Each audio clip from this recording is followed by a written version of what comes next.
Well, that says it's live. I'll believe it. Hey everyone. So I didn't necessarily have anything that particular that I wanted to talk about, but I'm working in the trailer here, and I needed to do some testing on my new Video Go. I haven't done a whole lot of extensive testing with it yet, and I've got a huge event coming up in a couple of weeks that I can't have anything go wrong. So thought what better way to actually test live stream than by doing one. So I guess we can turn this into a Q&A. And yes, got my NASA shirt. And turn it into a Q&A. So if you guys have questions about video production related stuff, or even software or the channel, or even things about my life that I don't mind sharing, feel free to ask. Hey everyone. It looks like we got a few people commenting in the chat room. So before we have questions, I want to kind of give you guys a little bit of an update. There's been some changes here on the channel, I'm sure you've noticed, and talk a little bit about why that is. I know I've mentioned a number of times that I work a lot. I work basically every waking hour of every day. And a lot of the projects that I work on are actually my idea of fun. So like my Crew Access website, that's kind of something that I work on when I get bored or need a break from other stuff. The downside to putting all that time into that is I don't have a lot of time for this channel. And if I want to produce a decent quality video on a channel, it means somebody's got to edit it. And in the past I've done all that myself. But the downside to doing it myself is it occupies a ton of time. So I estimate that each video that I've done on the channel, between research, shooting, editing, uploading, and all the things associated with that, so creating thumbnails, setting all the properties on YouTube, description, all that kind of stuff. It's about 6 hours, to be honest. And if we do one video a week, that's 24 hours every month. And I frankly don't have that kind of time. So that's kind of why the number of videos on this channel has dropped a lot in 2020 up until recently. Just because I don't have the time to do it. So I like producing the videos for the channel. I like being able to share the things that I've learned, and I like being able to help people out. But at the same time, I frankly don't have the time to do it. So kind of got to a point where I had to say, either I'm going to quit or I'm going to get some help.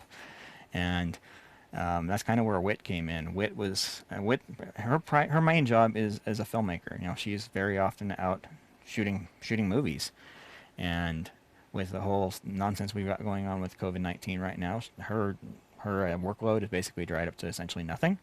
And I needed somebody to edit. She actually enjoys editing. The only person I knew who actually likes editing, and it was a pretty natural fit to bring her on. To have her do the editing for the channel. And so that's what I did. But the downside to that is I have to pay her more than what the channel earns. So the solution for that we're trying, and it's still an experiment, is to really double down on producing a lot more quality content, try to bring in a lot more views. And also diversifying the content on the channel a little bit.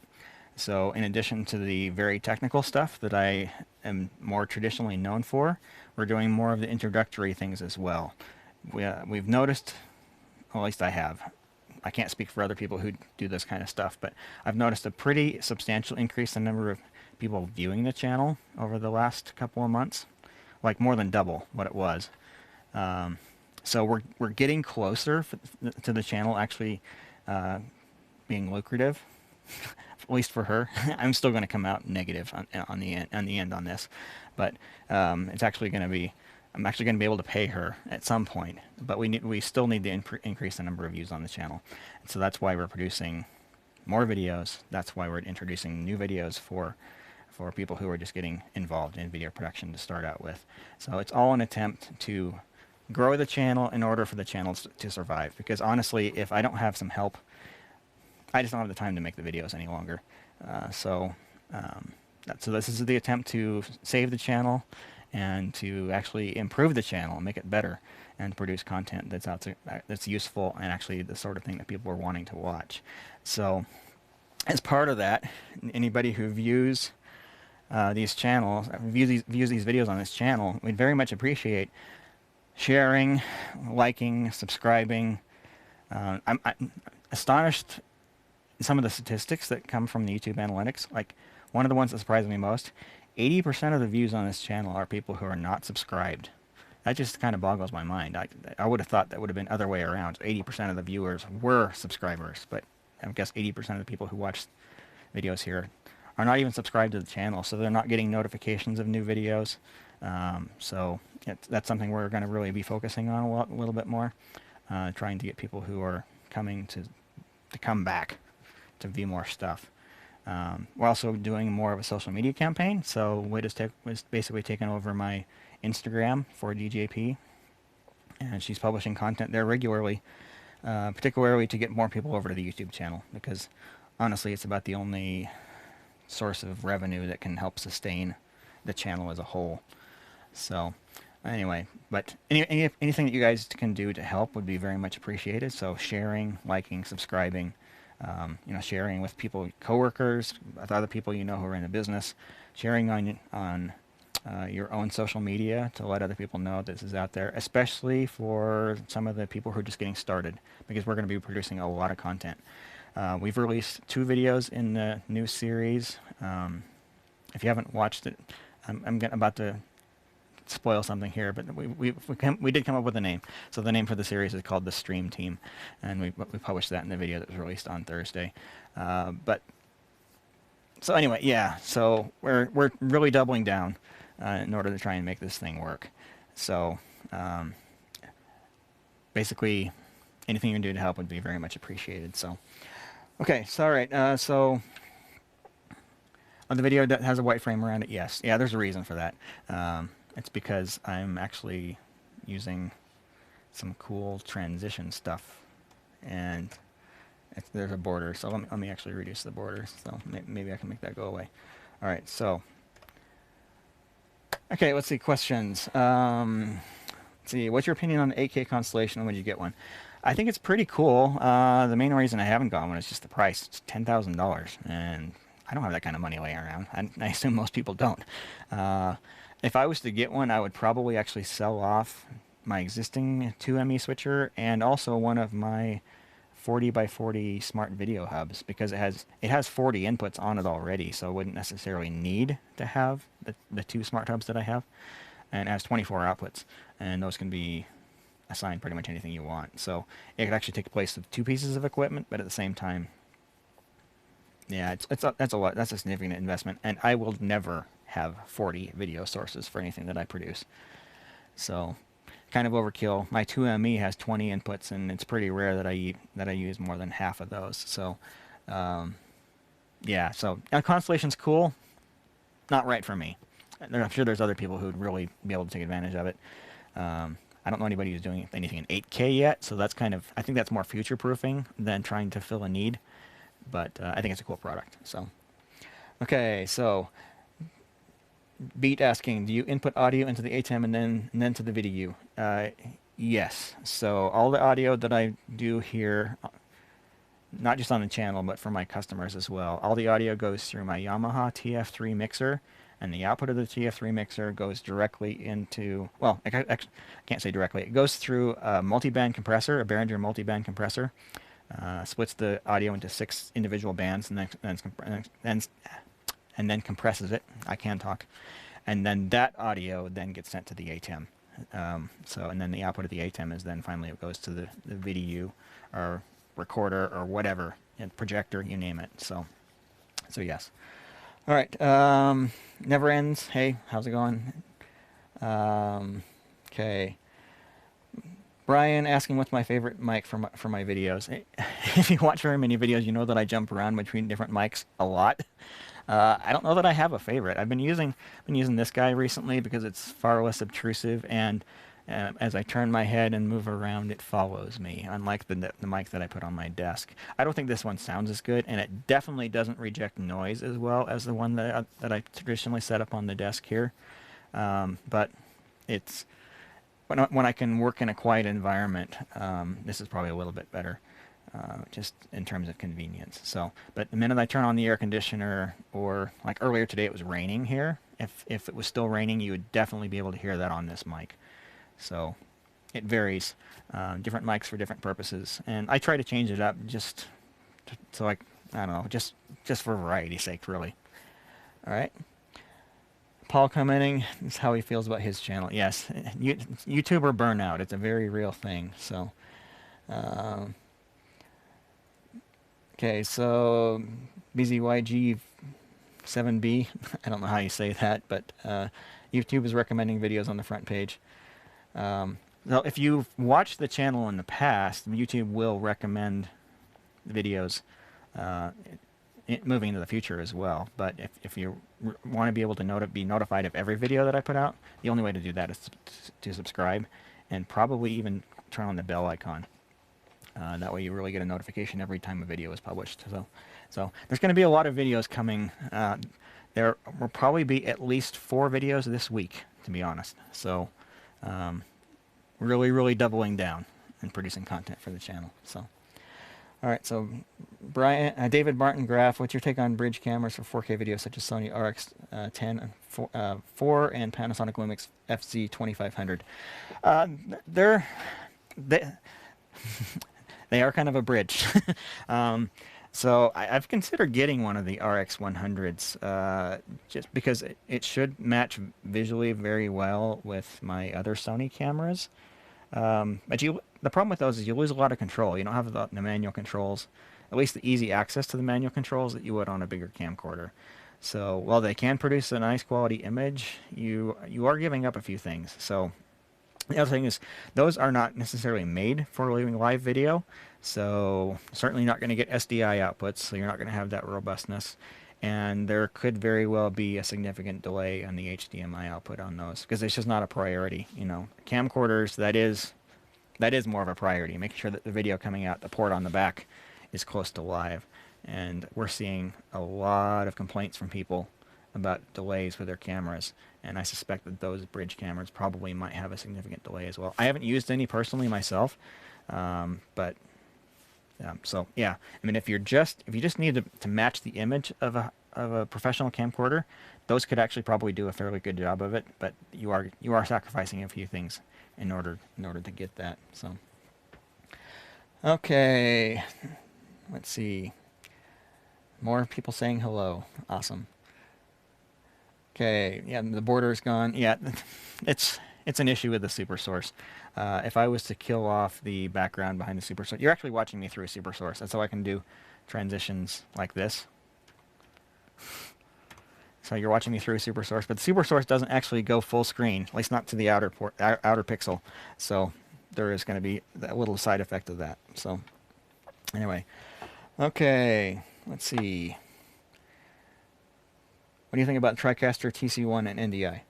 I get these questions a lot.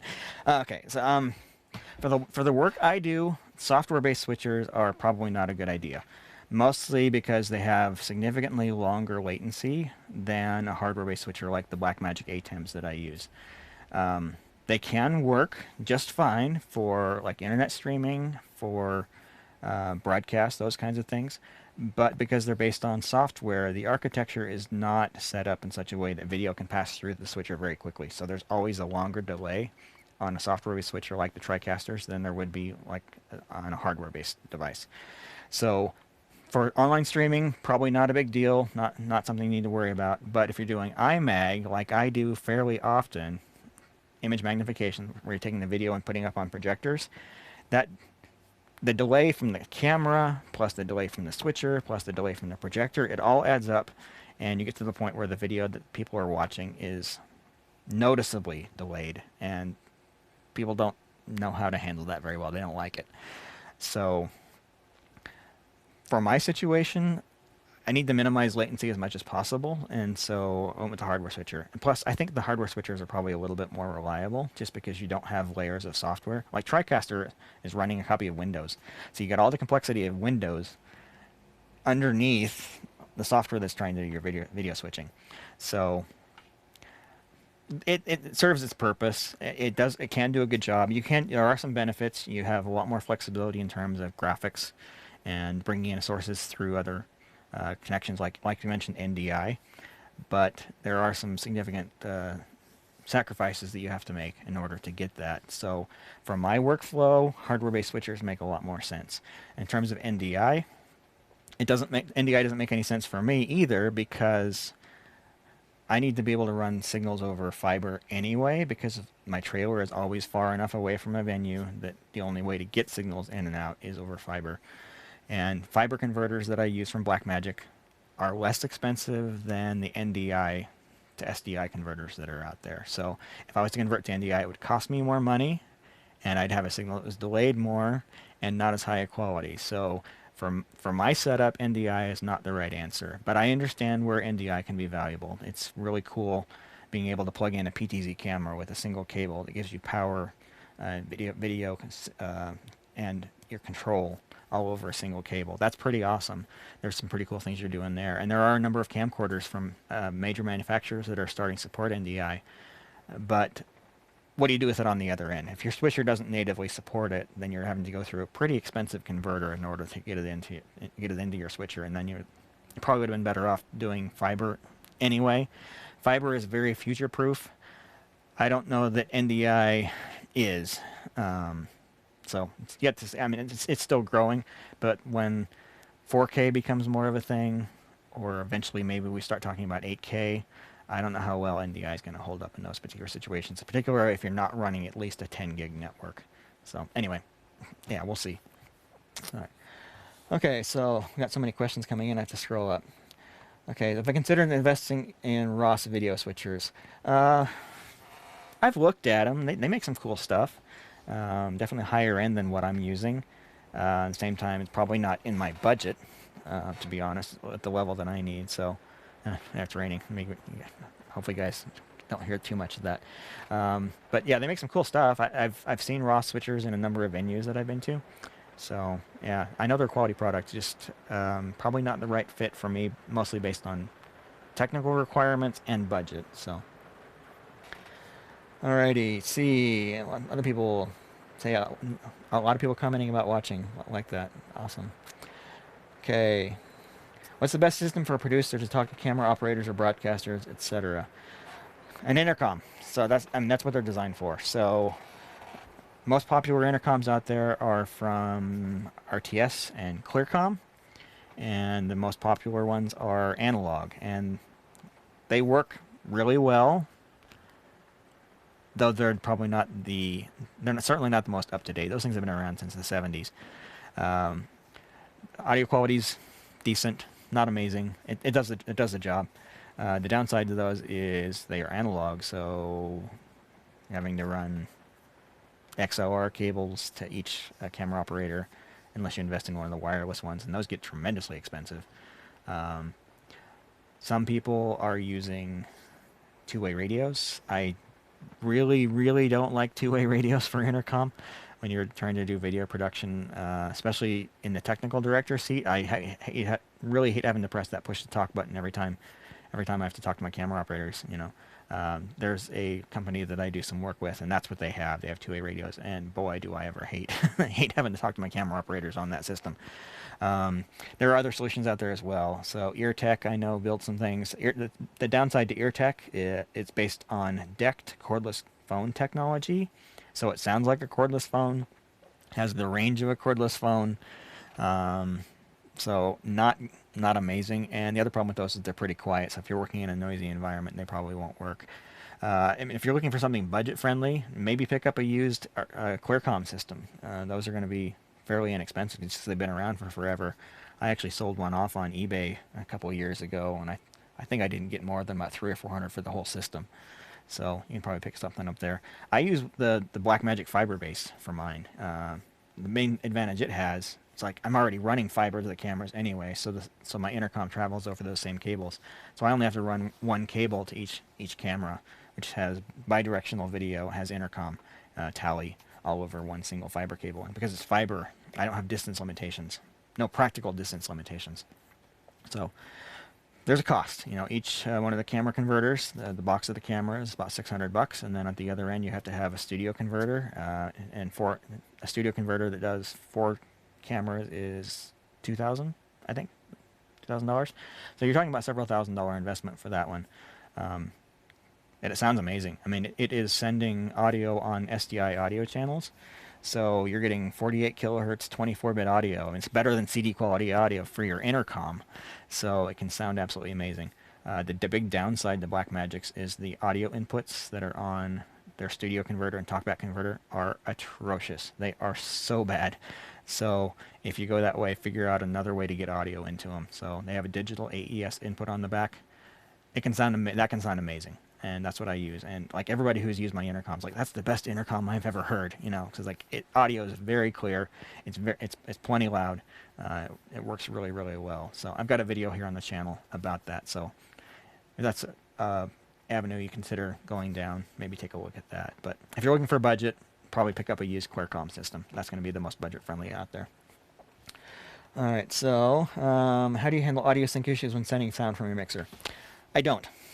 I mean, I have my mixer set up so that I can add a delay if I need to, but the delay from my camera is so low that you can't really even see that there is a delay in the video whatsoever. So I don't have to worry about it. Like I say, I have a separate bus set up on my TF3 audio mixer that can add a delay before it goes to program. So any channels that I need to add a delay to, I assign them to that bus instead of to the main stereo mix. But with or without it, there's no perceivable difference. So I've just kind of stopped doing it. I don't have any delay going into the Blackmagic switcher. So, I mean, if you look really, really closely, you can see that my audio is very, very slightly ahead of the video, but you have to look pretty closely to see it. So, when I've analyzed it in post, it's like 1 frame. So the audio is early by about 1 frame, but that's about it. So, for someone who does have to handle that, there are delay boxes out there that are meant to do that. The cheapest that I'm aware of is the Behringer Shark, S-H-A-R-K. I have a plan to do a video about this. Actually, it's on my list in a relatively near future, talking about handling the audio delay when you're dealing with cameras that have a significant latency at the output. So, but yeah, so look at the Behringer Shark. The downside is it's mono. If you need something that's stereo, just pick up a general purpose effects processor. I like the audio quality of the Lexicons the best in that range. But if you want something more budget friendly, you can pick up I forget the one model from Behringer, but they have a general purpose effects processor that's about $150, and it has a delay feature on it. You can do stereo. So yeah, do something like that. So, but the challenge for delaying audio for video is when you have cameras that have varying delay, and there's no good solution for that, unfortunately. So the best thing you can do is make sure that you're using cameras that have consistent delay so that you can then delay the audio so that it always lines up no matter which camera you've got video coming from. So, all right, so Brady asking about a review on the AJA Hilo video encoder. I was planning on doing it at one point, but without them having a significant cloud infrastructure behind it, I'd have a hard time recommending that one now, because the Streamdeck Video Go and the LiveView Solo are kind of in the same price range, and they do have cloud services behind them, so you can do things like aggregate bandwidth between multiple internet connections, and in the case of the Streamdeck, streaming to multiple destinations simultaneously. So at this point, I'd probably steer people more towards one of those two than trying to go with a Hilo. AJA produces some great products, and the Hilo has worked really well in the past, but we're kind of moving to a new phase with that whole market, with a lot of stuff, a lot of things going to the cloud first. There's some good reasons for that. You get additional reliability that you don't get with trying to stream directly.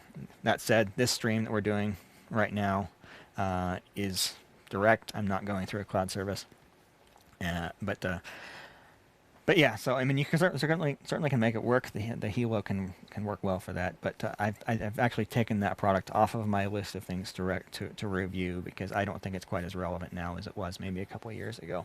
So okay, what's the optimal way to use a Blackmagic Ultra Studio Extreme? I'm not sure what you mean by optimal way, but so it's basically a video capture / output device, right? So I use my Ultra Studio. I have an older Ultra Studio 4K, and I use it as a way to get video in and out of Mac laptop. It's just off camera here. So I use that for playback more playback than capture, but I have used it for capture as well. I've used that for like if I need to do a Skype stream out of the trailer here. I'll very often use my Ultra Studio 4K with my Mac to do that, to pull that off. So, but yeah, it's just a generic capture device. So if anything you can do, anytime you need to get video in or out of the computer, the Ultra Studio products are good and good for that, designed specifically for it. So, all right, so JJ. Considering moving from HDMI to SDI, but budget is a challenge. Would you consider the Canon XA15 to be an okay beginner SDI camera? Yes, that is a very good camera, especially on the budget-friendly side of things. So if that's something you're looking at, I can say that is a good camera. So yes. All right. Do you have a solution for getting multiple video and audio sources from Zoom, Skype, WebEx using BMD switchers, especially nowadays? No great solutions. Kind of the easiest solution is to get a handful of really inexpensive computers and have each one dedicated to one source. So yeah, I don't know if there's a good easy way to do that. So okay. Do you know of an ATEM macro library for reference? I haven't used any, to be honest. I write all my own code. I don't trust other developers. I've been in this industry, software industry, long enough to know that everybody makes mistakes, and when someone else has written code, it's next to impossible for you to find their mistakes. And yeah, they could be buried pretty deep. So yeah, I always write my own code. I try very hard to never use anybody else's software library. So as a result of that, I haven't used anybody else's library for doing that kind of thing. So, okay, let's see. Yeah, and someone commenting on Eartech. Yeah, and Eartech. I hear people talk about them all the time. I've been on one shoot where we used them. I didn't like them at all. So, what do you advise for SMPTE hybrid fiber for URSA broadcast and make a DIY box including BM fiber converter and LEMO connectors? And if you're using the URSA broadcast, Blackmagic's own higher-end fiber system would work really well. Just it's expensive. You're talking $3,000 with the camera, $3,000 at your truck. So yeah. Okay, what about intercom to the town on stage? Your stage gate needs to run here and there. Something wireless that can be added to your setup. So, well, my intercom, because it's just basic audio, I can feed audio from my intercom to anywhere I want. So I can send it over my Dante connection and therefore be available on XLR inputs and outputs inside the venue. So if I do have somebody that's running around, I can just plug in an in-ear monitor system and get audio that way. And then they can use two-way radios to talk back. So I have some little GMRS radios that I use for two-way communication prior to having the intercom, but they also work really well for people on wireless intercom as well. So that's a pretty inexpensive solution. The wireless intercom systems that are out there, the professional ones, are horrendously expensive. So unless you've got a significant budget, I don't think I would even consider going down that route and probably find another solution. So what do you think about Android intercom with strong Wi-Fi access point? Eventually, if you use Wi-Fi, you're going to get burned. At some point, you're going to work in a venue where there's so many people that Wi-Fi basically shuts down because there's so many devices in the area. Or you're going to work in a venue, like I have numerous times, where they actively shut down Wi-Fi networks. They actively block Wi-Fi networks. So if you're relying on Wi-Fi to do intercom, at some point that's going to come back and bite you. So feel free to use it in areas where you know it's going to work, but have a backup plan, basically, is what I'm trying to say. So I've heard a number of people talk about software-based solutions with their iPhones or Android phones for intercom. If they work, great, but at the same time, you probably ought to plan on having a backup solution for those places where it's not going to work. So appreciate the super chat there from you, Ryan. That's yeah, awesome. The Mumble once and Discord once. Yeah. So I mean, those solutions can work, but they are kind of a little bit of a kludge. So. Richard asking if anyone's getting audio problems with the ATEM Mini since the last update. I haven't done the latest update on my Mini, so I don't know. Okay, so yeah. DeMarco, I use the Hilo and the Blackmagic ATEM Mini for YouTube. What can I use to get lower thirds in my live stream? If you want something cheap, go check out a piece of software that John Barker over at the Here to Record channel put together called H2R Graphics. It's free, and it actually produces a nice quality image. So if yeah, it's the cool thing about his is it's web based, so it's something you just all you need is a browser in order to make it work. So go check that out. So it's a cool idea. If you're looking for something more sophisticated, you may be getting into like a Casper CGI or something like that. As I've mentioned numerous times on my channel, I actually use my own software for graphics, so I don't have a ton of experience with the software packages that are out there.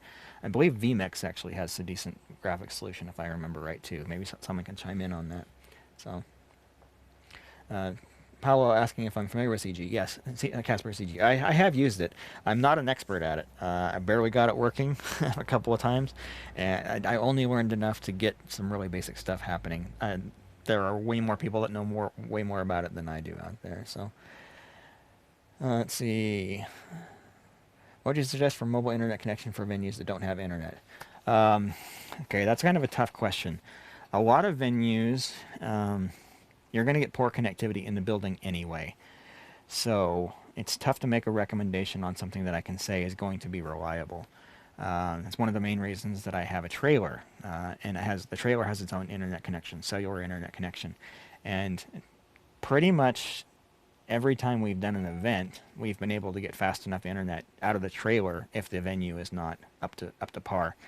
But the trailer's outside. I've got a really good antenna, a pair of really good antennas on the roof, so I'm able to get a way stronger signal than you can even with a cell phone.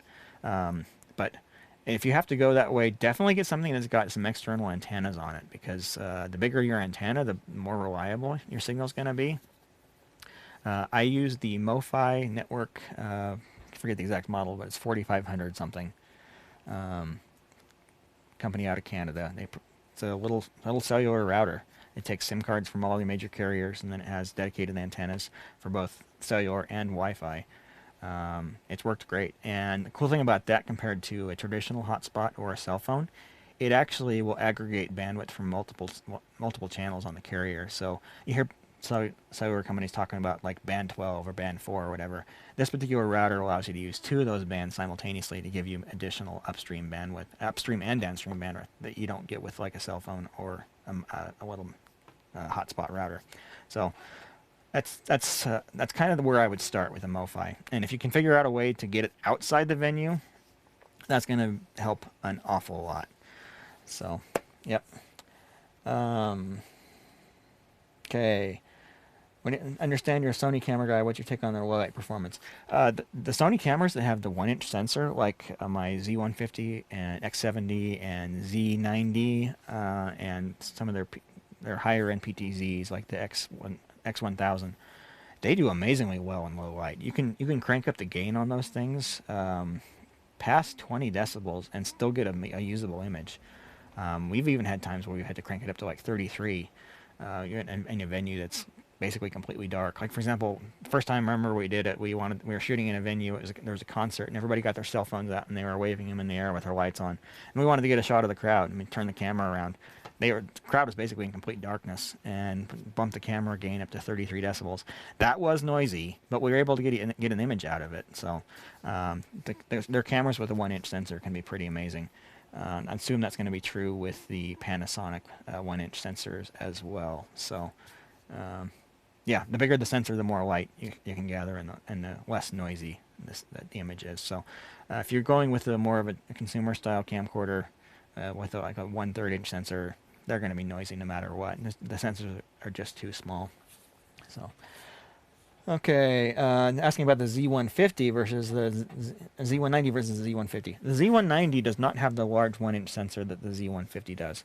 So if you're looking for low light performance, the 150 is actually better, even though it's a cheaper camera. So I've heard from numerous people that the Z190 can actually be kind of noisy. So if low light is important, get the Z150 over the more expensive Z190. Okay, let's see. What video conferencing platform do you like to use for live broadcast? I always leave that up to my customer. They traditionally already have some sort of following on a particular platform. Um, if they don't have one, I usually recommend YouTube, and we do unlisted videos on YouTube. Mostly because people are already familiar with it. You don't have to worry about people having to jump through hoops in order to get on and watch a live stream. So, plus the fact that they don't charge anything for it's also a huge benefit as well. So, you can have as many viewers as you want on a YouTube stream. It doesn't cost anything. And when you start to get into some of the alternatives, you're starting to have to pay for pay per viewer, like Wowza. Wowza is probably the biggest one out there in terms of the private, and the cost per viewer adds up very fast. You could be looking at thousands and thousands of dollars for a single stream if you have a lot of viewers and you're streaming in high quality. So if cost is a concern, try and use YouTube or maybe Vimeo or something like that. But yeah, I mean, most of them work pretty well. So just kind of go off based on whatever your client is wanting to use. So asking people, someone again, I wish I knew how to pronounce your name, BZYG7B. Why do venues block Wi-Fi? Security reasons mostly. I can't say for sure. Like the 2 times I've had it happen when I've actually been producing a video, one of them was at a very well-known internet retailer, and they were doing it for security reasons. So any sort of Wi-Fi network in the building and near the vicinity of the building, they were actively forcing clients to disconnect from. And the second one was a state-owned university, and I assume it's for security reasons as well, but I don't know. And unfortunately, the IT guy that I talked to didn't even know they were doing it.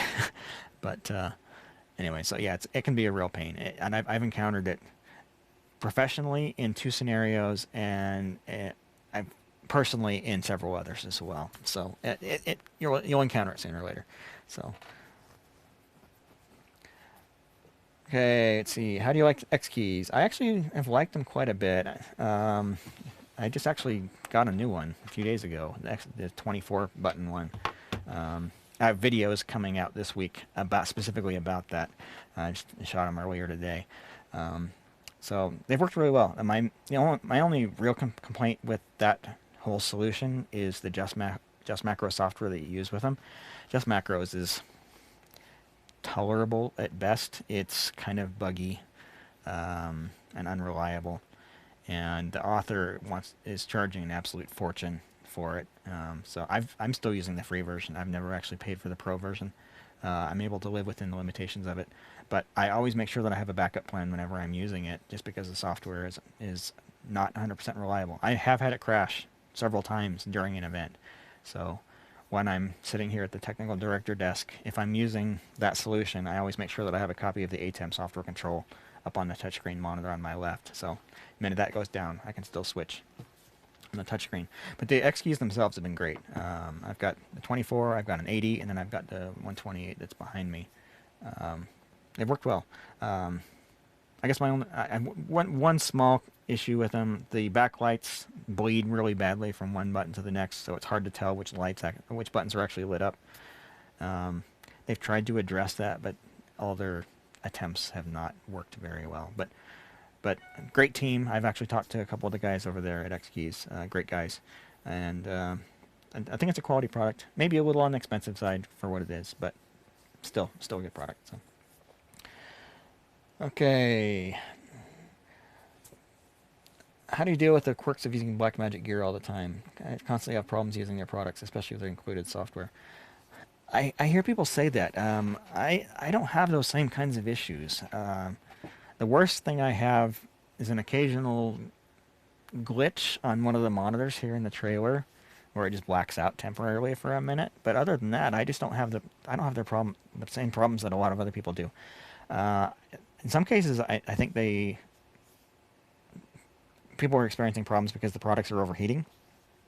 The built-in cooling on the Blackmagic stuff is just not near as good as it should be, especially if you need to rack mount multiple pieces of equipment in the same rack. So active cooling of some sort is very highly recommended. In my main switcher rack here, I have 2 blowers that are about that big in diameter they're pushing air through the case in order to make sure that everything stays cool. And then on the upper portion of that rack back there it's open. It's just there's no restrictions on airflow there. So I just don't have the same issues that other people have had with the Blackmagic stuff. So I haven't had to deal with or come up with solutions for that. So I wish I had a better answer for that. Okay, let's see. More comments about the Eartech.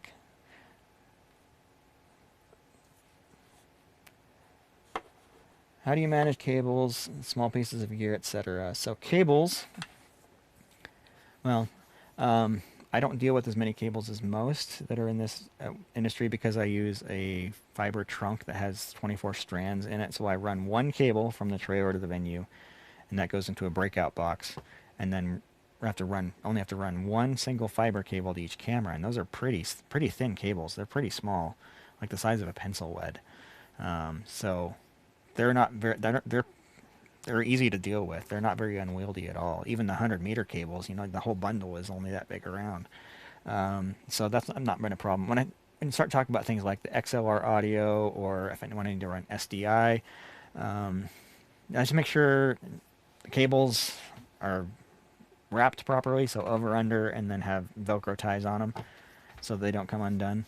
And then as far as storage, those longer cables, I have hooks on the back doors on my trailer. And then for anything smaller, I've got Rubbermaid totes, Roughneck series totes.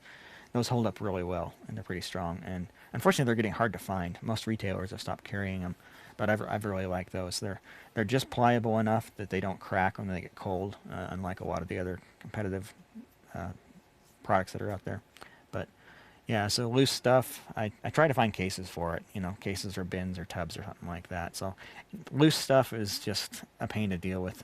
So figuring out some sort of storage solution can be really beneficial. Okay, let's see. It looks like I'm actually starting to get caught up. So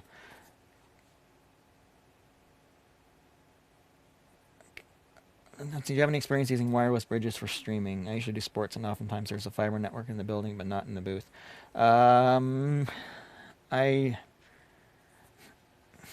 I've used some wireless video stuff in production, like the 5 gigahertz Cinegears, things that I've used in the past.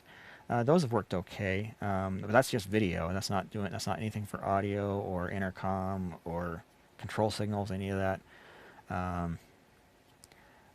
Again, when it comes to Wi-Fi, I try and avoid it as much as I possibly can.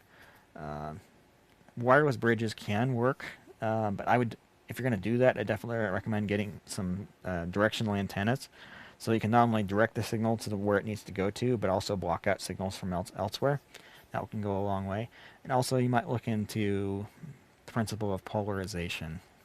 With those Wi-Fi networks, you can very often improve your performance by switching from vertical polarization to horizontal polarization, because everybody's using vertical, and if you switch to horizontal, you're able to block out everybody else's signals. Block out 75% of everybody else's signals at your router just by reorienting your antennas. So something to think about. Okay, the mention of title solution from New Blue Effects, Titler Live. Okay, Bullstream asking, what do you think about Panasonic GH4 or another mirrorless cameras with BA4 lens with doubler? Watch my latest video I did with Wit, the introduction to live streaming video we posted on Thursday. DSLR style cameras, including the mirrorless, tend to not be designed for doing live streaming. So while you can make them work, there are some significant hurdles you need to overcome, or at least deal with. One of the big ones with those style of cameras is the latency on the output of the HDMI port. Very often those cameras, and I think the GH4 is guilty of this as well, have a significant delay on the HDMI output. So if you're trying to mix it with cameras that don't have the same delay, you're going to run into a real problem there. Or if you're not trying to do iMag, where you're having to share the signal up on a projector at the same time, the delay on those basically makes them not very useful in those situations. So the other problem with a lot of those cameras is they don't make lenses that are really meant for live use. They're photo lenses. So you don't have things like smooth zooming, smooth electronic zooming. So trying to get a shot where you're doing a slow zoom push, you're just not going to be able to do it on those cameras. So you kind of have to come up with other ways to keep your shots creative. The autofocus on the GH5, from what I hear, is not great for live use. There are some other mirrorless cameras that are better. The Sony ones do better. The Canon ones do better once you make sure you're on the latest firmware. So take it into consideration. Like by the time you spend very much on a GH5 and adapters and whatnot in order to make it work, you probably could have gotten a camera that would be more suitable for the same amount of money. So if live streaming is something you're planning on doing much of, then maybe consider a different camera. So have you tried Companion and Streamdecks? We ditched X keys due to lack of dome and expandability with it. I have. Actually have Streamdeck right there. Played with it a little. My main issue with that is lack of flexibility. So you don't really have a programming language that you can use in order to build your own customizability at those. Whereas with the X keys, with just macros, it's got the Lua programming language, and I can do anything I want, and that's why I'm able to do this kind of stuff here. I wrote the code to do this, you know. So I'm pretty sure you can't do that with Companion. Eventually, when I have other projects out of the way, I will be developing my own software that uses the X keys to control the ATEM switchers. But that's probably going to be a ways off. I've got so many other projects going on that I don't know exactly when I'm going to be able to get to that. But anyway, okay, let's see. Thoughts on video wall with digital background and more array on camera. There's not a great solution for that. So those not familiar, what he's talking about. You've got an LED video wall, basically taking the place of a projector behind talent. The pixels on that video wall don't necessarily line up super well with the photo sensors in your camera, and you move around, or even just the natural movement of the thing causes some weird moire patterns in the background. The best solution would be to have a diffuser on the screen, but that's probably not viable ever. So yeah, it's just kind of one of those unfortunate things we kind of have to deal with. You can try changing your zoom a little bit, because the more you can make the pixels line up more closely with your photo sites and your sensor, the better. You zoom in, some of that moire is going to go away, although you will start to see those pixels a little bit. But yeah, there's not really a great solution for that. So yeah, I wish I had a better answer for you on that one. Marcus asking if I've ever tried Ian Morris's PowerShell instead of just macros. I downloaded it and I tinkered with it a little bit, but I never got fully invested with it. So he's doing some cool things there. And I just recently found out that he had actually converted my scripts that I use for doing my just macros based super source things into PowerShell. I thought that was pretty cool. But yeah, I haven't really spent much time with it. So yeah. Paolo saying you have some animated sports using HTML5. Yeah, so yeah, HTML is actually kind of an interesting way to do graphics. There are some sites out there that don't. Again, I do recommend John Barker's H2R graphics, the Here to Record channel here on YouTube. Does a cool. He's doing some cool stuff with that. So. Okay, let's see. Using ATEM, Behringer X32, XR, and OBS from Streamdeck. Yep. Okay. IJ's brand asking how'd you collect two ATEM switchers together. I guess that what you're trying to accomplish. So ultimately, you're probably going to take the output of one and feed it into the other. Presumably to give you additional inputs. I'm not really sure many other reasons that you would do that. And you can do that. There are some problems with it. First of all, you're adding additional latency. So your cameras that are on one switcher are going to be delayed more than the cameras on the other switcher.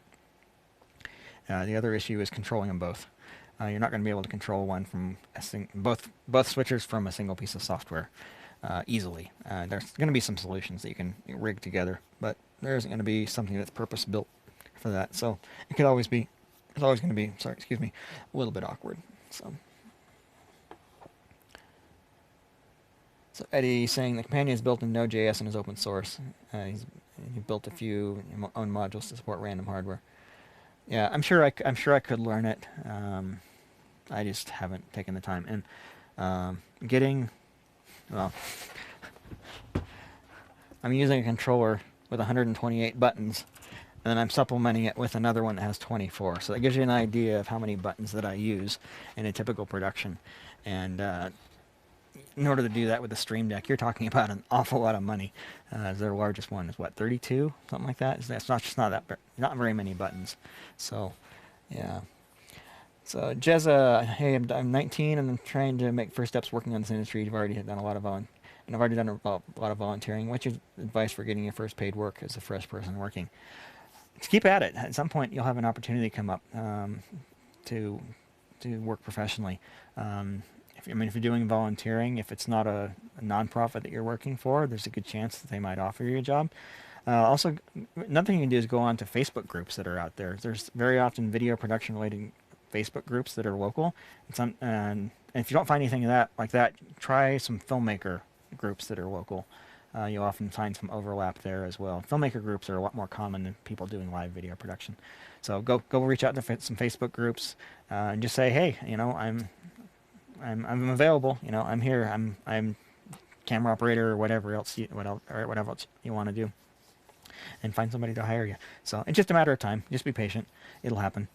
So. Okay, Marcus asking if I use SRT in my workflow. No, I actually do not. I plan to look into that more in the future, but as of right now, I'm not using it. So, Franz asking, how do you deal with unstable internet while streaming live events? Have you used something as living as one where you can set a delay to act as a buffer in case of internet problems?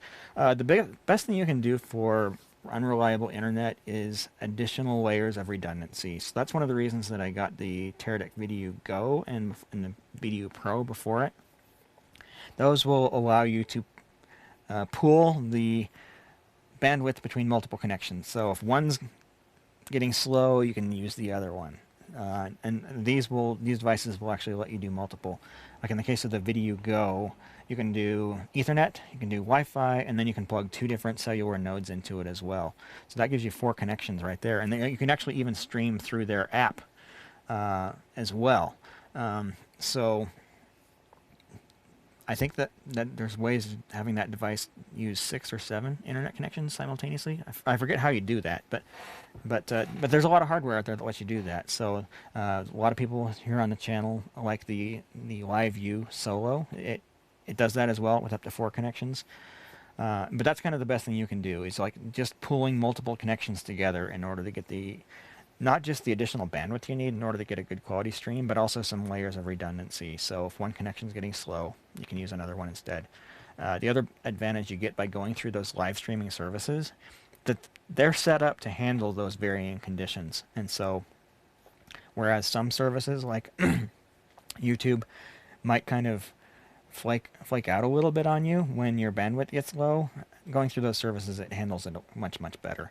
So if that's something you're dealing with very often, I would seriously consider investing in like the Teradek VDU Go or LiveView Solo or something like that has a cloud service behind it. It's not just a device that's streaming directly to your streaming service directly. So, yeah. Okay, actually caught up. Andrew, I'm using a Mini Pro to stream weddings and HDMI cables are holding me back. What length, both in length and maneuverability? What are your thoughts on the Holyland wireless products? I haven't used one yet. I've seen a lot of people talking about them. It seems like most people who have used them seem to really like them. But I haven't tested one. I haven't gotten one in here for testing. The price on them is certainly pretty awesome for what they are. So anybody not familiar with it, they've got wireless camera transmitters that are under $1,000, $600 I think in one case. But that said, wireless is always less reliable than wired.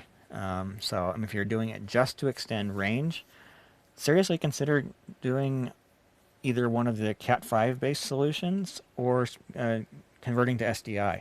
You can do you can do HDMI to SDI and SDI back to HDMI. You can get the equipment to do that for under $100 for everything.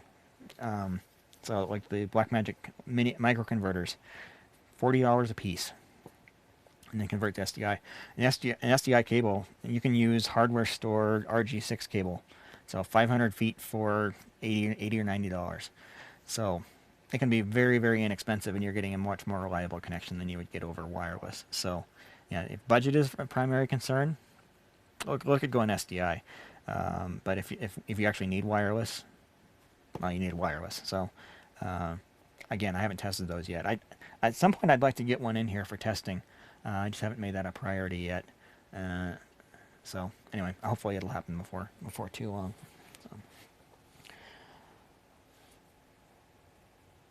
Okay, so Jonathan, I really like your videos on matching cameras using LUTs and the website. Any other ways you're doing this in a live environment with scopes? Well, to do camera matching, it's always good to have scopes to make sure that things are really lining up. You probably noticed I have scopes here all the time. But the problem is, scopes don't show you everything, so you still need to do your own subjective analysis on the video that's coming through. Make sure the colors really do match. And I did create that website that lets you create a new LUT to make one camera match another. Still not a perfect solution. It can be very useful. I've used that a number of times in order to make my pan tilt zoom cameras look more like my Sony Z150s, and it does help quite a bit.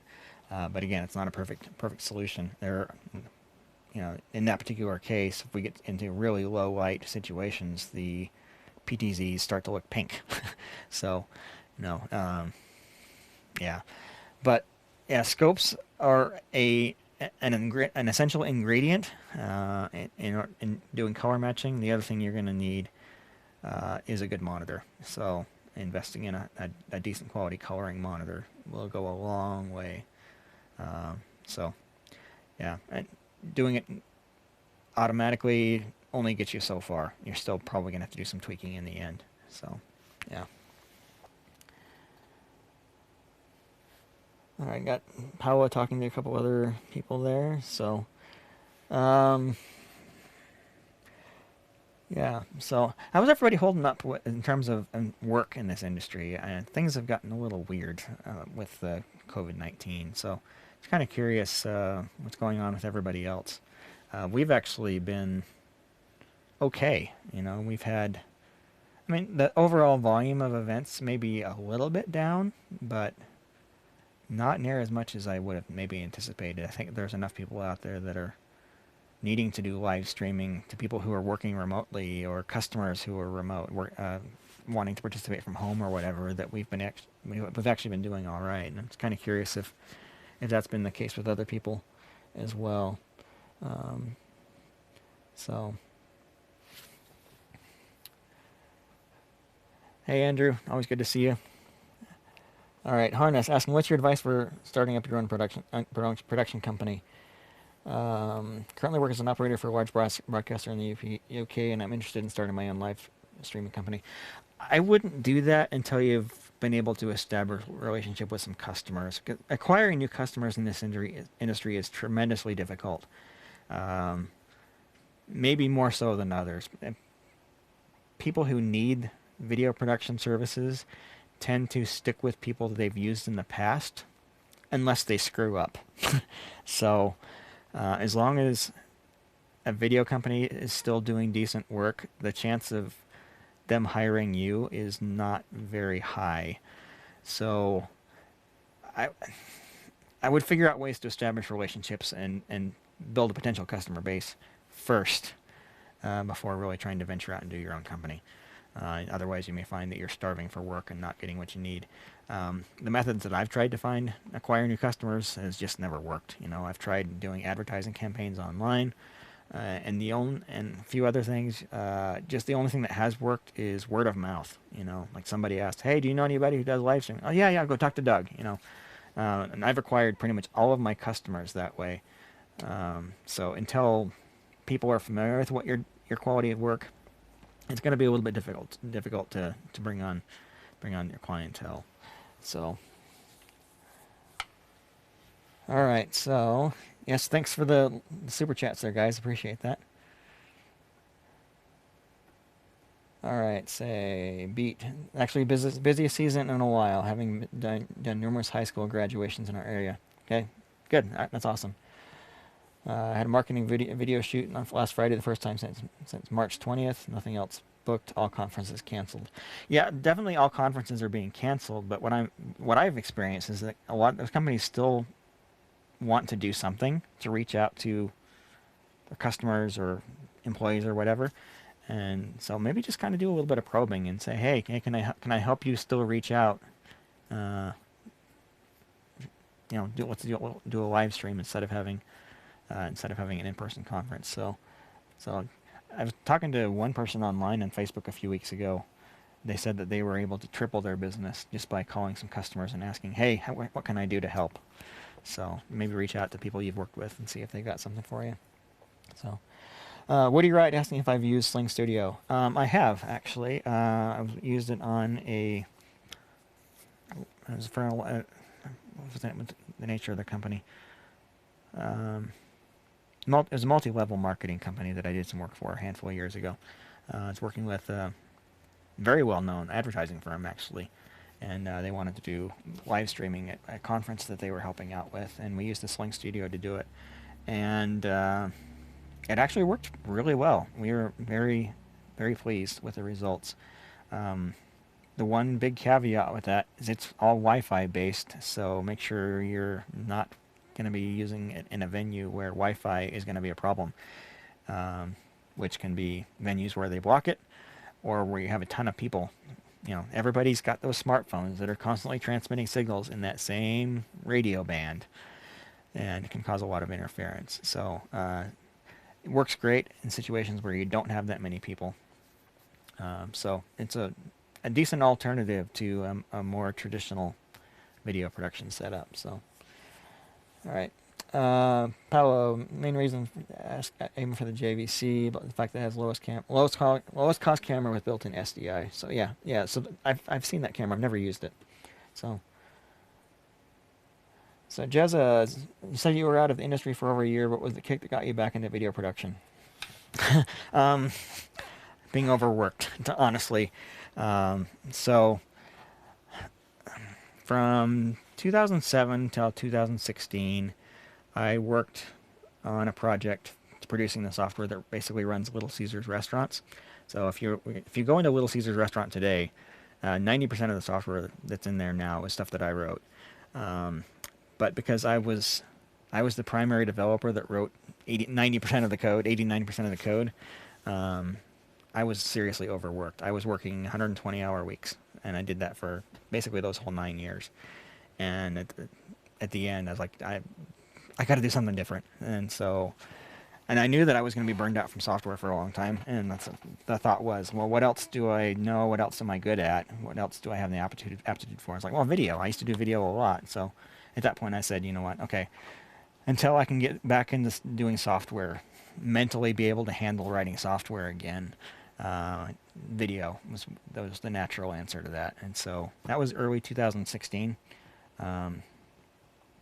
Before I actually quit that job, I started getting the video stuff up and going again. So we were started simple. We were doing these weekly concerts. It was just iMag. We weren't live streaming, but I enjoyed it. I enjoyed it a lot. And so at that point, I was like, you know what? Yeah, let's make video kind of the focus for a while. So, and I'm doing a lot more software now, again, because I've kind of gotten past that burnout stage. And having diversity of projects has allowed me to actually sort of enjoy the software thing again. But video is still a huge love of mine. And if I was going to pick a single career and I knew I could make it work, it would be video. It would definitely be video. I like the challenges associated with making sure that it's all working. I know that sounds weird, but I like the troubleshooting aspect of it, making sure that everything's working, getting it all up and going. So, but yeah, just the sheer burnout from having worked on a system so heavily for so long I knew I needed to get out of the software business, at least for a while, and video was the natural answer to that. So, okay. Main business is winter sports, and everything in March was, of course, canceled. We had our first COVID project a week ago, a drive-in concert. We actually did a drive-in comedy show. What was that, a week and a half ago? That was actually a lot of fun.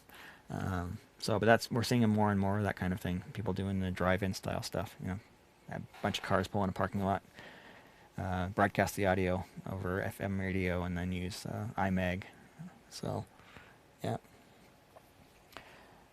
Okay, let's see. Josh, you're using custom software to record your PTZ moves, pre-recorded movements from the Xbox controller or something off the shelf.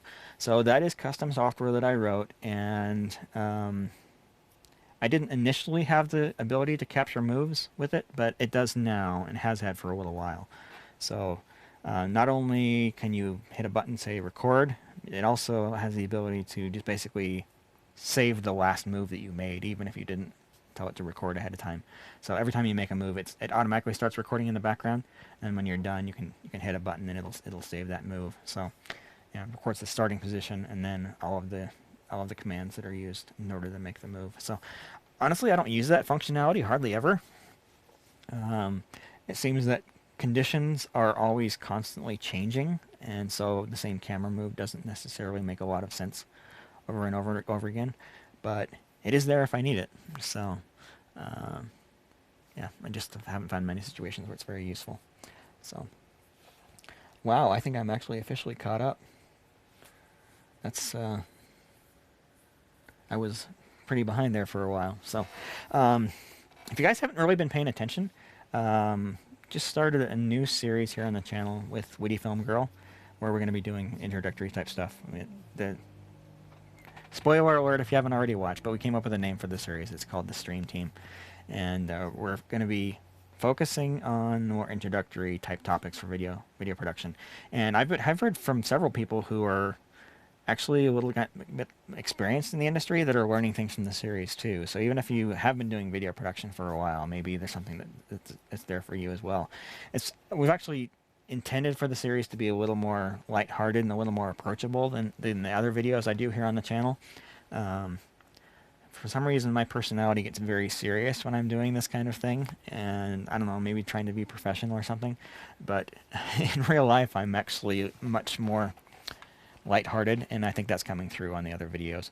And Wit and I play really well off of one another, and so we decided to go that direction. So anyway, those videos are we've already released introduction and the first one on the basic equipment, and big sort of announcement here.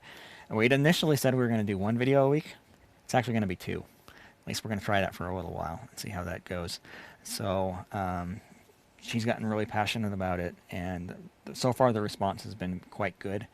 And after looking over the amount of material that we need to produce in order for the series to really be useful, we decided we're going to have to do two a week because there's just so much. And doing one video a week, it could take a year or more to get to some of the topics that need to be covered. So there it is. That's the announcement for you. So the plan is right now to release those videos every Tuesday and Thursday. But like everything with that project, it's still kind of up in the air as to how it's all going to shake out. So, you know, if she gets to the point where she's working a lot more, she's doing all the editing on it. I have nothing to do with any of that. But if it gets to the point where she's working a lot more, we may have to cut back on the frequency of those a little bit. But I can do as many as I need to because she's doing the hard work. I basically come in the trailer, turn on some lights, and just talk to her for 15 minutes for each video. So not a huge time commitment on my part, but I think it's going to be a good series. I think it should be successful. And if you missed the video at the beginning of this live stream, I was mentioning that we're really going to be doubling down on producing a lot more content on the channel here. Kind of one of those deals where I either have to really get serious about it or stop doing it. So with the various projects I'm involved with, I've got numerous software projects I'm involved with.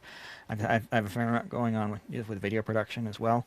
I frankly don't have time to go through the whole process of producing videos for the channel. When you factor in research, shooting, editing, uploading, promotion, all that kind of stuff, every video is like a 6-hour commitment, and I frankly don't have that kind of time.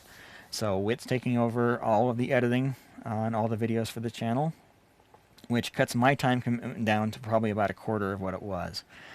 So you're going to see a lot more videos here on the channel. A lot more. There may be as many as 5 this week. So anyway, so we're really doubling down. But we also need to in order to cover her labor. So, and I'm paying her to do the editing. And right now, with the size of the channel as it presently is, and the number of views we're getting, the income from the channel doesn't cover her labor. So for right now, the channel is actually costing me money, and so I want to reach out to the people who are the viewers of the channel and just ask for your help in trying to make the channel grow.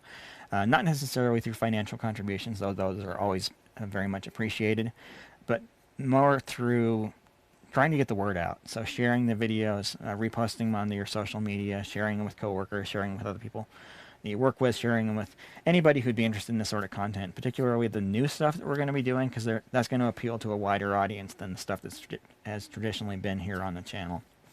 So anything you guys can do to help is going to be very, very helpful. So I'm willing to be upside down on the finances of the channel for a little while in order to make sure that it's actually going to work.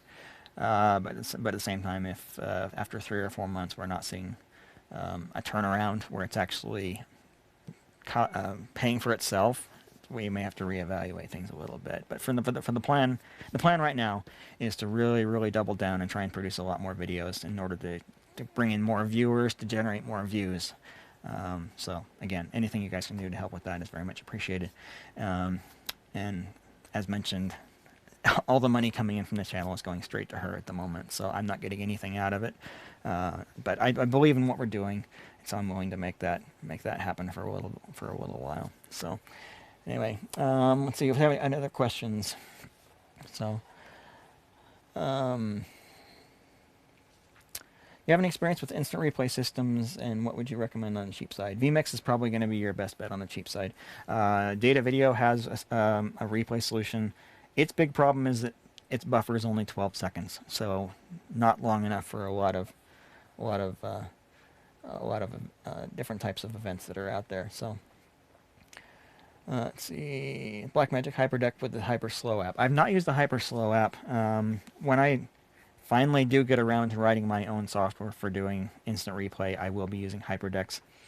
They're seriously easy to control, and that's why I'll be able to put together, well, not put together, but finish a piece of software in order to use that. The big downside to using the HyperDecks, they don't play and record at the same time. So if you're producing an event for a sport or whatever that never has breaks, say for example soccer or football as they call it in most of the world, doing instant replay is going to be a little bit tricky, because while you're maybe doing a replay, you might also need to be recording at the same time. There are a lot of other sports, like American football or whatever, where you do have breaks, where you just record during the play, and then you've got a break where you can actually rewind and play back. But anyway, so having a system that is able to record and play simultaneously is a lot more advantageous, and unfortunately, those get pretty expensive. vMix is probably your best option in a budget scenario. So let's see. Curious if you've ever tasted the latency of HDMI versus SDI in the same camera. I have not, but I know that the cameras that I own, the latency on both is pretty similar, if not identical. So if I was going to test that, I'd have to bring some additional cameras in, and well, without easy access to one, that may not happen. So. Playman drop. Is there a small border on the right? Yeah, there is. That's the result of me running all my video through a super source. So I did the super source so I can move things around if I need to. And super source never actually goes to 100% full screen. There's always a small border on the outside. So it's not you. Okay. Any experience using CCUs or camera control units? I don't own any. I have worked on productions with them before. So I guess that counts as experience. I'm not an expert in them. I understand them from the principle of how they work, and I have used them on productions before, but that's not an area where I have a tremendous amount of expertise. Paolo, thank you for the super chat. Very much appreciated. So, okay. Do you have any recommendations for a system to wirelessly mic up 2 or 3 people? Multiple wireless microphones. When you start to get into that many, dealing with the receivers can become a little bit of an issue. I realize most people in this industry use like body pack style receivers, and so figuring out a way to mount them can become a little bit daunting. When I'm doing an event where we have to run multiple mics like that, I actually use rack mount receivers. They're actually better. They do a better job, and when you're dealing with multiple microphones, they're easier to deal with. You know, I've got several racks where I put as many as 8 microphones in a single case, and very often share a common set of antennas as well. But other than that, just making sure that all of them are on clean frequencies that don't interfere with one another. That's going to be your biggest thing. Make sure you don't have that IF interference between them. So on channels that are far enough apart that they don't interact with one another. So what do you recommend for hardware encoders that don't require a subscription? Well, the the Teradek ones don't require a subscription. They have an optional subscription you can sign up for, but it's not required. And I've been told, I have not been able to verify this, but I've been told that the LiveView Solo does have a free pay-as-you-go subscription.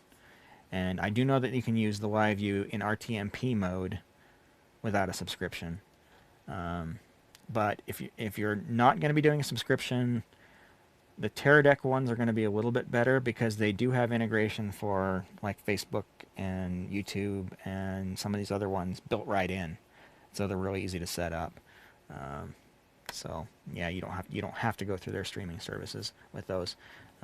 In fact, they don't even really push them that hard. But LiveView is definitely, they're more aggressive, and I believe you do have to have some sort of subscription with the LiveView in order to use anything other than just direct RTMP. So anyway, all right, well, got some messages being retracted. You guys getting a little bit shy? So the Sennheiser G2, G3, G4 series are great rack mount receivers and antenna splitter. Yeah, that's where to go. My personal experience with Sennheiser is I've had quite a few issues with interference and dropouts on those, much more so than the other brands that I've used.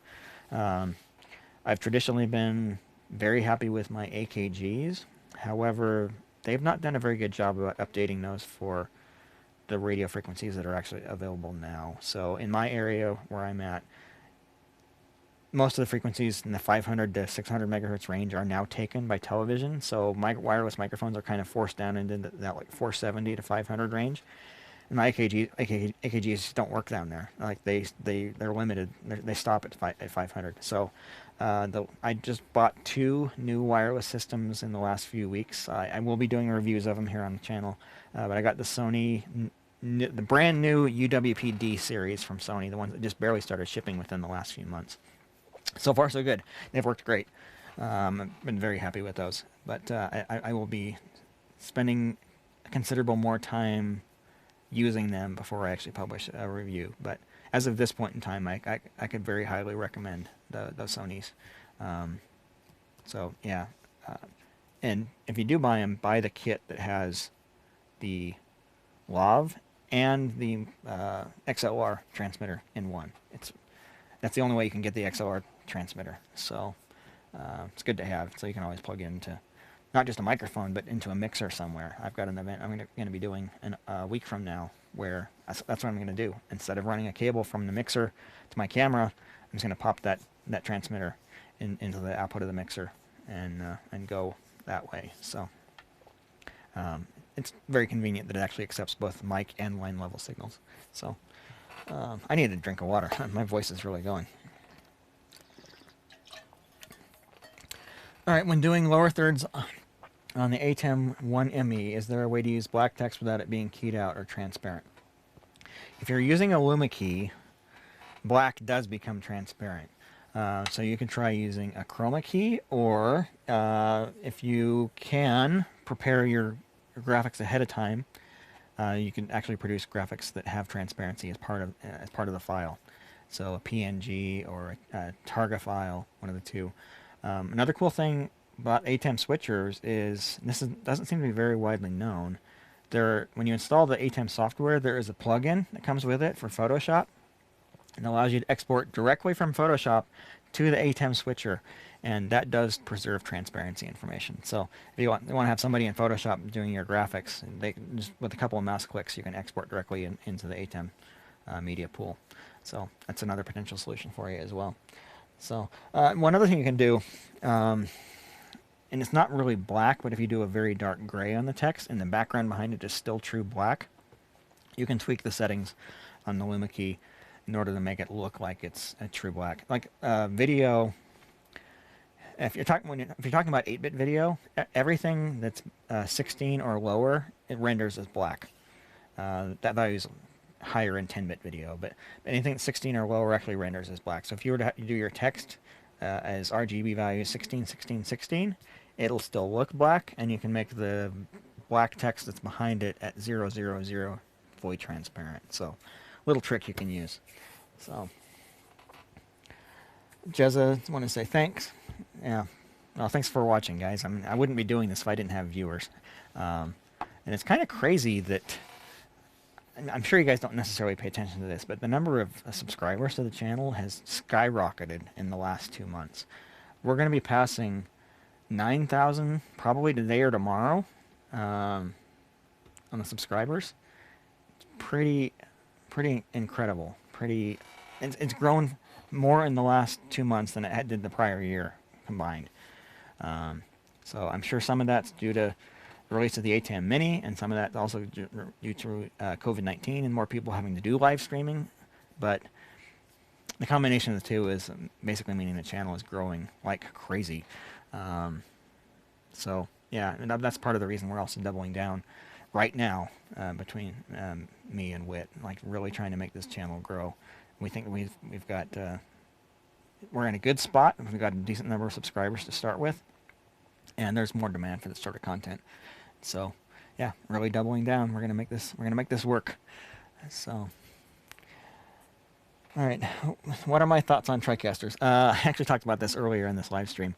I'm not a big fan of the software-based switchers like the TriCaster and vMix, mostly just because my big reason is they introduce a lot of additional latency compared to a hardware-based video switcher.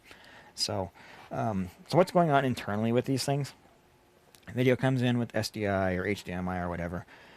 The capture card gathers all the information for an entire video frame, and then once the entire frame has been captured, it then sends it over to the software. The software does its processing, and then once the entire frame has been built, it then takes that and then sends it to the output on the card, which then can't start sending it until it has received the whole frame. So from start to finish, the software-based switchers have typically at least two more frames of latency than the hardware-based switchers.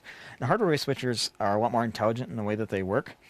Like with the ATEMs in particular, the maximum amount of delay from input to output is a frame, but it's typically a lot shorter than that. If you read the documentation, the average latency on a Blackmagic ATEM switcher is a half a frame. So, and they're able to do that because, as the switcher is starting to draw an output frame, it's able to start utilizing even a partial frame that's already started coming in. So as long as a frame starts coming in to the switcher before the switcher is outputting the final frame of video, it's able to use that frame. So you don't have to have the entire frame buffered by the device before it can be before it can start being sent to the output. So a long explanation, yes, but basically the software-based switchers don't have that advantage, and so they have significant more latency. If you're doing IMAG and you're shooting at 30 frames per second, that additional 2 to 3 frames is noticeable. So I wouldn't use a software-based switcher for IMAG ever, and in those situations, a hardware switcher is a much better way to go. There are some advantages of the software one. So if you're doing broadcasts or you're doing live streaming only with it, the software-based ones actually can work well. For example, there's some of the advantages there. You have bigger media pools. Playing video is much easier with those solutions than it is with a hardware-based switcher. And support for something like NDI, where you're bringing in video over a network, is something you can do with a software switcher, whereas it's much harder to do with hardware because those features are implemented in software. NDI is software-based. So there's some advantages there, but you kind of have to look at your workflow and figure out what's right for you.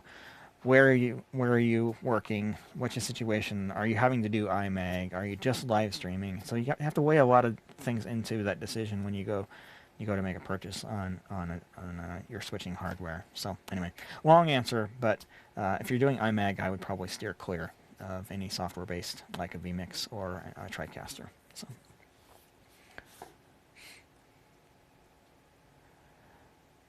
Okay, can you describe the difference between Decimator MDHX and Decimator MDLX?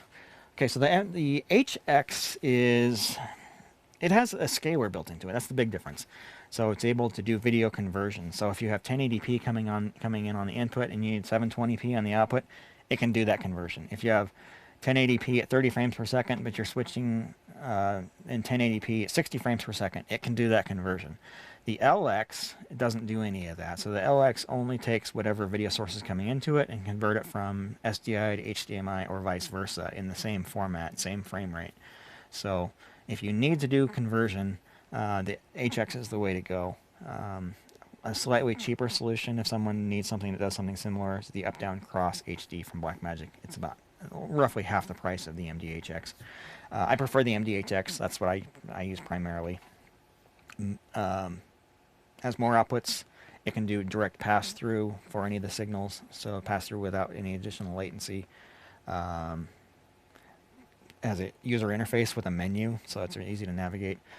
When it comes to connecting laptops into video production systems, you have to have an MDHX. It just solves all of those problems you normally have to deal with when trying to integrate a computer into a video production system. So frame rate conversions and whatnot. MDHX is one of those pieces of equipment that everybody in video production ought to have at least one of. I've got 4, and they're awesome. I love them. It's a great product. I'm anxiously awaiting their 12 gig version of the product. It was supposed to come out last year, but it still hasn't shipped. But as soon as they do start shipping, I'll pick up at least one. So MDLX are good if you are just connecting to a monitor and you don't need to make sure that you have a specific video format or whatever, or you have full control of the signal on the other side coming in. So, okay. For comms, would you recommend starting with a decent pair of walkie-talkies with an earpiece, or just saving and getting something like the solution that Data Video has? If budget is a real concern, you need Intercom.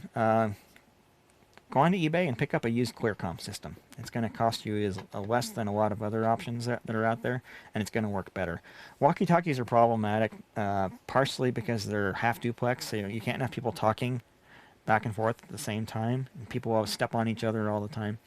The other issue there is, like, as a technical director, I don't want to be having to press a button every time that I need to talk to my camera operators. So when I do have to work on productions where that's all they have, I hate it. Let's be frank. I hate having to use walkie-talkies for comms. I've had to do it on a number of productions, and it's always not fun. It's draining. The other issue is some of these walkie-talkies actually output enough radio signal, a strong enough radio signal, that they will interfere with video. So I had one production we were working on. Every time we key down, one of the cameras would go out because the signal was overwhelming the signal going into the switcher. So something you got to watch out for. So yeah, I would avoid walkie-talkies if you can. Beat asking about what about hardware switchers with vMix? Well, I mean, if the actual switching is being done in hardware, it should be fine. So, bull stream, doing live streaming for the last 13. Started the camcorder and DV and firewire laptop. Yeah, blah blah. Yeah, sorry, I'm reading fast. Yeah, so just a quick poll. How long you guys that are watching this stream how long have you been doing video production? I'll go ahead and answer. So I actually started doing video stuff in the mid 90s. Started with analog cameras before even DV came along. That was a mess. My first switcher, Panasonic, only had 2 inputs. So you only switched 2 cameras. And then later got upgraded to some DV cameras. My first decent camera was Panasonic 3-chip, 3CCD DV camera. I still have it, actually. Pretty decent quality image. And then later I got Sony VX2000, which is also a 3-chip. And by that time I was able to afford a 4-channel Panasonic analog video switcher. And I used that for a long time. I supplemented it with, I mean, we did a lot of productions where we had more than 4 cameras, but I supplemented it with a video routing switcher. And I had a piece of software that controlled, of course I wrote it, that controlled both the switcher and the routing switcher. So you press 5 to preview camera 5, it would automatically change the video routing at the router in order to send camera 5 to, let's say, input 1 on the switcher. So the switcher was actually, I only used 2 inputs on the switcher. All the other signal routing was handled at the video routing switcher. So anyway, so yeah, so just guys, a quick poll. Just write in the comments how long you've actually been doing video production. Just kind of curious. Get a feeling for it. I feel like I have people of all levels of experience on my channel. Like some people that are just getting started out, and other people who've been in the industry for decades. So I'm just kind of curious where those of you who are viewing are at in your production career. So, Powell was saying the Baofeng UV 5R full duplex walkie-talkie, and it is definitely low cost. I have one of those. So I've never done a full duplex with that, but I do believe you can do full duplex with a radio. So 3 years, 6 years, just starting, 7 years since 2005. So yeah, it seems like more on the 4 years, more of you on the lower end, which I guess makes sense. You know, if you're still learning, a channel like this is probably more valuable than somebody who's been doing it for decades. But I do know we have some people on here who have been doing it for a very long time. So almost a year, 3 years, yeah. I guess fairly decades of audio, new to video, 3 years. Yeah, I actually started in audio too. So I started doing audio when I was still a teenager, and I couldn't afford all the live production gear, so I actually started by DJing. So that requires a lot less equipment than doing live audio. But I moved from DJing to live audio, and then when I could actually afford getting video equipment, that's when I switched. Video was actually more of a passion for me than audio was. Audio was fun, audio was cool, but video was ultimately where I wanted to be.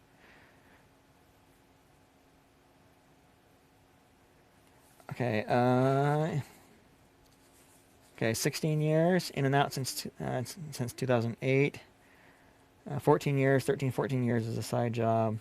Multicam production, 99 to 2010. So yeah, 10 years plus. Okay, all right. Question. So you mentioned a while back that you integrated a radio with the Blackmagic ATEM converter. How exactly did you get the intercom feed into the radios? So it's actually only the other direction. So the radio goes into the intercom, not the other direction. So if I misled you, I apologize. But yeah, the radios are only used to transmit audio into the intercom and not the other way. So when I do need to go the other direction, I'll use an in-ear monitor system. They're meant for long-term, continuous use. whereas the radios are not. In fact, with a lot of these radios, it's technically illegal to do broadcasts of more than a couple of minutes at a time. So if you're doing that, you may consider finding another alternative, another solution. So, okay, another answer: 5 years, all volunteer. And nothing wrong with that, you know. Work is work, experience is experience. So I may need to start thinking about wrapping this up. This is a totally unplanned stream. Didn't prep for it, didn't have a meal before, anything. So yeah, you can use a Clearcom TW47 two-way radio interface. Yeah, there are ways of interfacing all these things together. So yeah, you can interface radios into intercom systems. The thing that's unique about my intercom system is it's actually based on just regular audio connections, just, you know, your XLR and TRS and that kind of thing. Just plain line level audio, and that's not very common in intercom world. There's interfaces to do it, but nobody's using that as kind of the base of their system. They're all doing something else, whether that be a duplex system like RTS or Clearcom that uses a two-wire interface, or digital IP-based matrix systems or whatever. Nobody actually distributes line-level audio. So anyway, so yeah, my system is actually very unique that I use here. And if you haven't seen my video here on the channel about it, I actually go into a lot of detail about how it all works. And that is one of the more popular videos here on the channel. There's one video in particular that really has jumped in popularity the last few weeks. That's the one I did on upstream and downstream keys. It's actually become the most popular video on the channel over the last couple of weeks, even though it was something that I released back in September, so more than 6 months ago. 9 months ago, actually. So I guess there's a lot of people that are wanting to learn about upstream and downstream keys. So,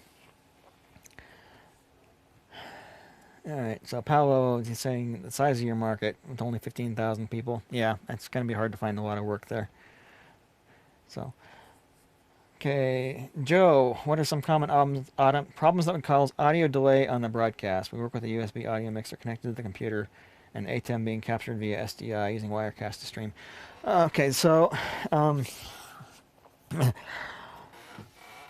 it's trying to incorporate separate audio and video on a computer is always problematic. When they're coming in as separate signals, they're clocked differently. So even if they do start out lined up, they're probably going to drift. So the best solution for that is to inject the audio into the video signal before it goes into the computer. So if you're using HDMI, you can get one of there's a ton of them on Amazon, but basically an audio inserter. And if you're using SDI, you can use an audio embedder in order to do that. But yeah, trying to have audio go into the computer digitally separate from the video is going to lead to some problems. So probably better to find a cleaner way to do that. So basically that's the bottom line. So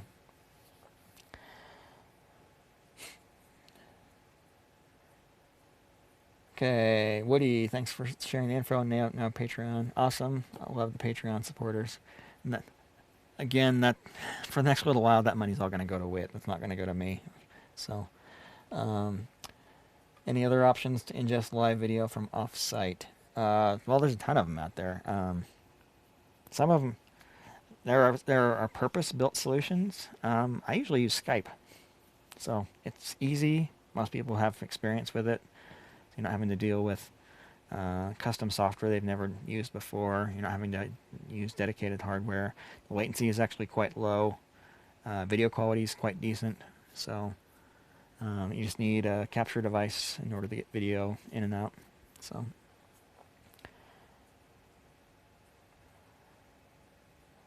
let's see. Steve, I have to say your live streams are the best as I learn the most random things I didn't even know I needed to know. That's kind of the challenge of the business, like learning all the weird random things that just kind of come up once or twice here and there, only come with experience in the field. actually doing things for real. So and one of the big advantages I have personally, though, is like I fundamentally understand how the technology works, and so troubleshooting problems I don't think is as challenging for me as it is for a lot of other people. It's like I just my head just kind of understands what's going on inside of any piece of equipment, and so if something's not working, I can usually think through pretty quickly and pretty readily on my feet. I'm able to think through and figure out what the solution is based on how the equipment actually functions. So it's been kind of a gift that I've had my entire life, just understanding how technology works. So.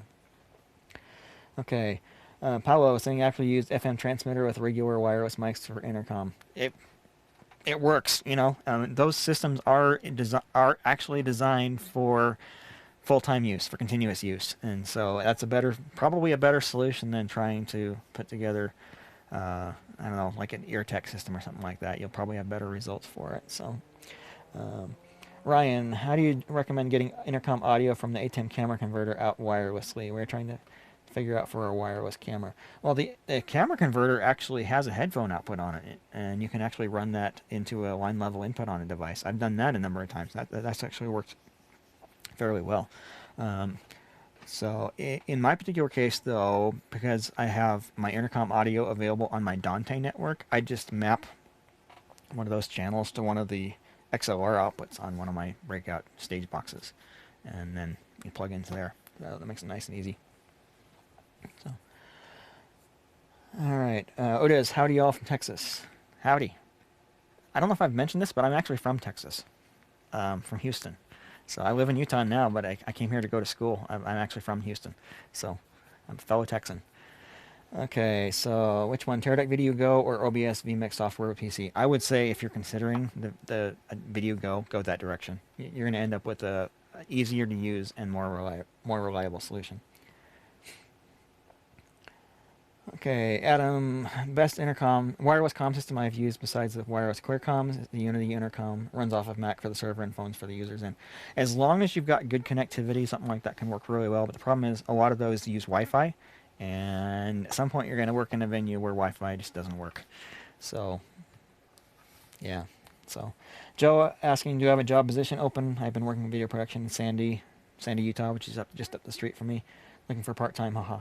Okay, so go onto my website, djprod.biz, and in the menu bar there's a place that says crew login. You can click on that, and then you click on a button there in order to create an account on the site, and then just fill in what you're good at and how badly you want to do it, how excited you are about doing it, and then you'll just get automatic notifications whenever we have work, and then you can apply for the jobs there. That's part of the Crew Access site that I built, allowing contractors to just sign up for notification of jobs that are available.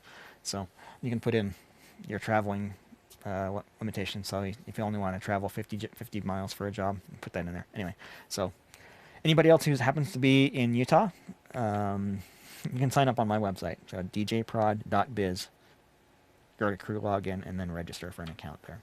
So you can do it for your elsewhere too, but you probably won't receive many notifications because we really don't work outside of Utah. So. Let's see. Almost no latency. You can use it off the network anywhere. So port forwarding. Okay, so that's the wireless comm system. Yep. So again, that's a connectivity issue. Do you need an FC license for transmitting an over-the-air Thor HDMI transmitter?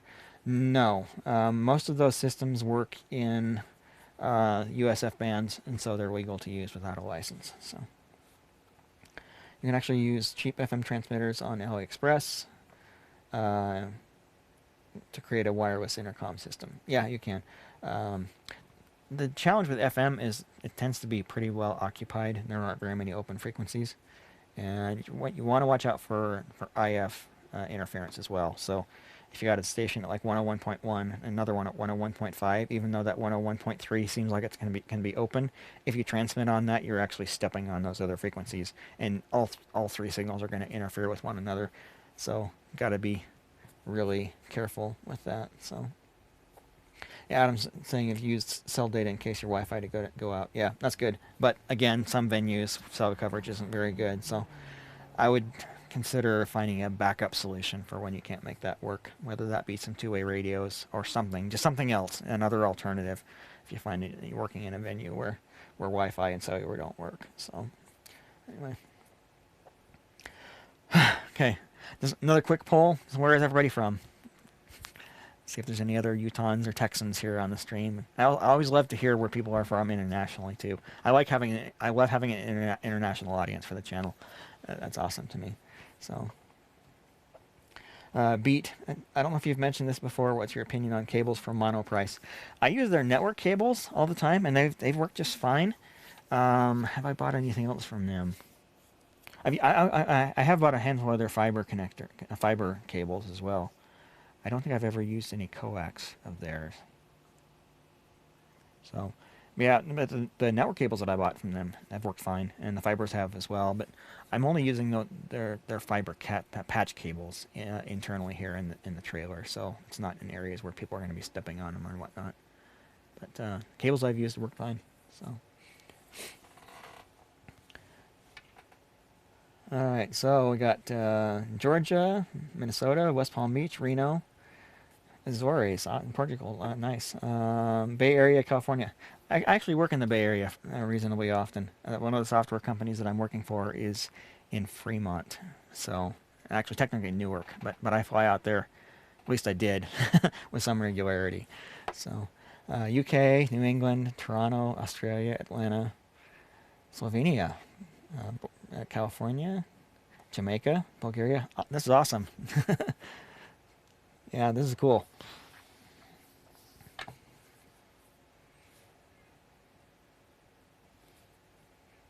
And it's kind of interesting to see everybody's solution for intercom. It kind of highlights the fact that there's a hole in the market. Nobody's come up with a good, decent quality, reliable intercom system that's affordable. The fact that we've all had to come up with these alternative solutions that are outside the norm. So if somebody was smart, they would build a reliable intercom that's cheap. So Winnipeg, Los Angeles, cool. Yeah, I love having the international audience. That's awesome to me. So okay, I'm gonna start wrapping things up. So guys, get your last questions in here. Let's go another like 5 minutes, and then I want to wrap this up and be done. Again, if you're not subscribed to the channel, please do. There's going to be at least 4 videos coming out just this week, maybe more. We'll see. So there's at least 2 of the new series, the Stream Team, and I shot 3 videos today, actually. So we may space those out a little bit, but I did shoot 3 videos today alone, so more coming. Okay, what's the best way to sync NDI and NDI HX? I actually don't know. I don't have enough experience with NDI to have an answer for that, unfortunately. So maybe somebody else in the chat can weigh in if you got some advice there. So I'm going to take another water break.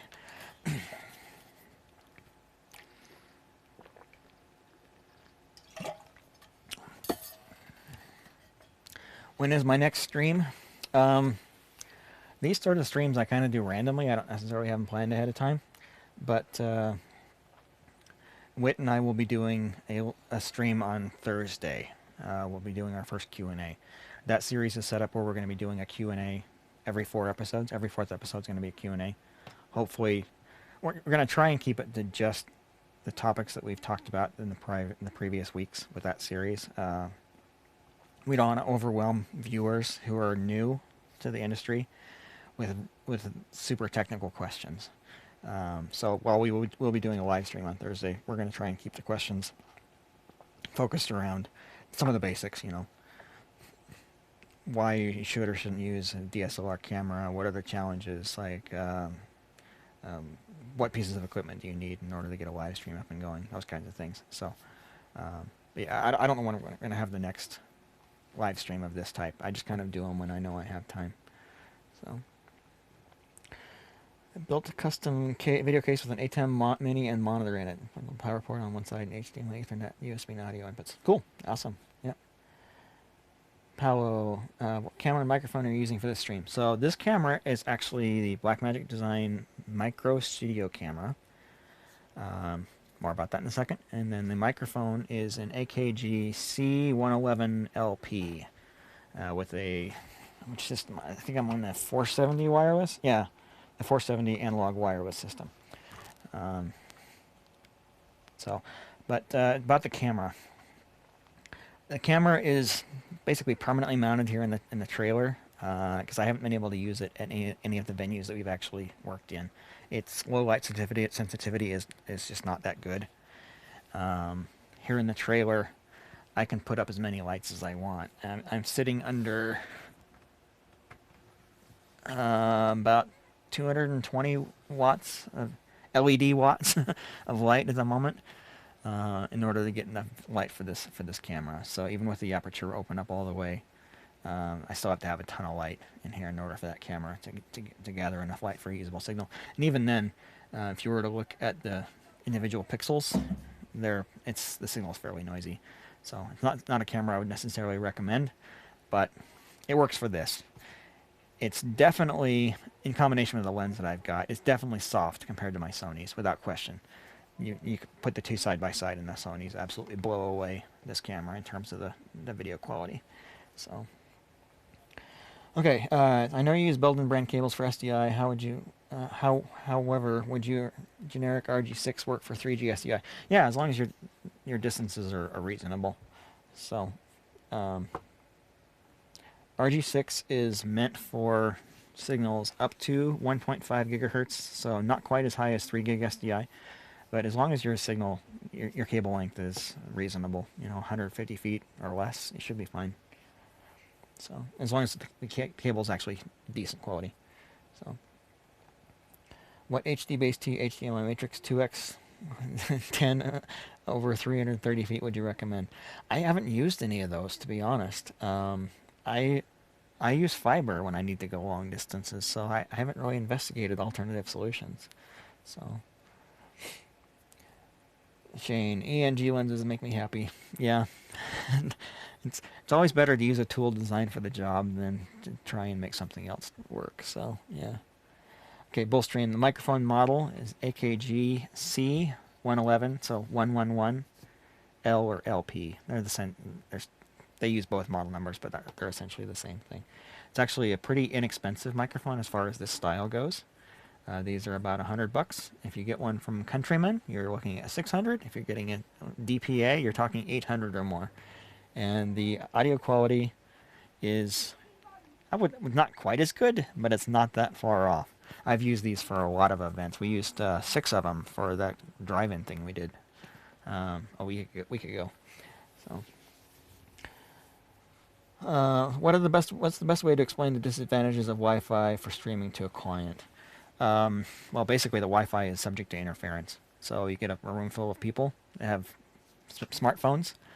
All those smartphones are transmitting signals, and it causes interference. It reduces the range, reduces your reliability.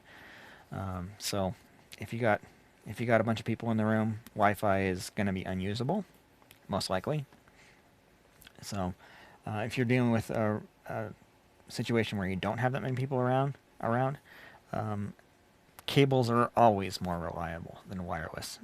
You don't have to deal with the interference. The signal is going directly from A to B. It's not being broadcast out in the air to be mixed up with other signals that are out there as well. So whenever you can, go wired. Just do it. Which is a good CRT monitor for video? CRTs, wow. If you can get one of the Sony Trinitron-based ones, the last ones, what was it, the PVM 1741 in that series. They had several sizes in that size. Or several sizes in that series.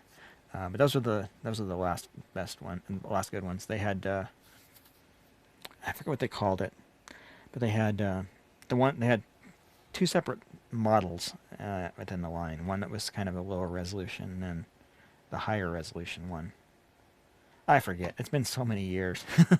I haven't used those monitors. I still have several of them, actually. I bought a pair of the lower resolution ones, and then I have one of the higher resolution 7-inch ones. And then the bigger 14 and 21-inch variants, or 20-inch variants. Those are great monitors. Great monitors. They're kind of hard to come by. Gamers, retro gamers love them. And they buy them up really fast on eBay. So if you can find a good good quality good condition CRT monitor, buy it up because they can be hard to come from. So.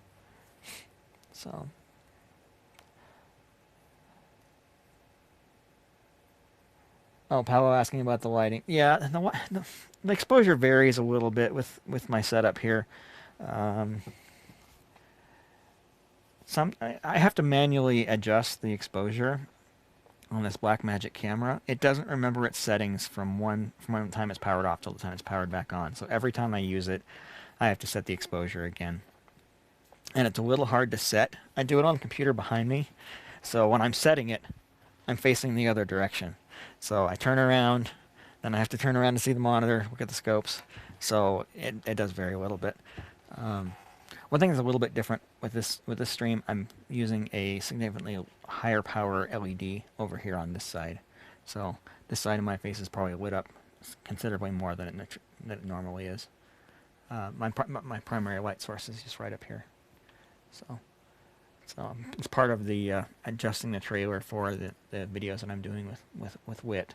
I had to add significant more lighting and new camera mounts for that because we shoot this direction instead of this direction. So anyway, trailer is always undergoing changes. I make changes every week of some sort. Lately, that's been the big one. Coming up with places to mount cameras. I've got a new mount on the ceiling for looking down at the desk. I've got a mount here to my left. There's a mount over by the door. There's a mount above the desk here. All that I've added recently in order to get some of the shots that we're going to need for things that we're going to be doing there.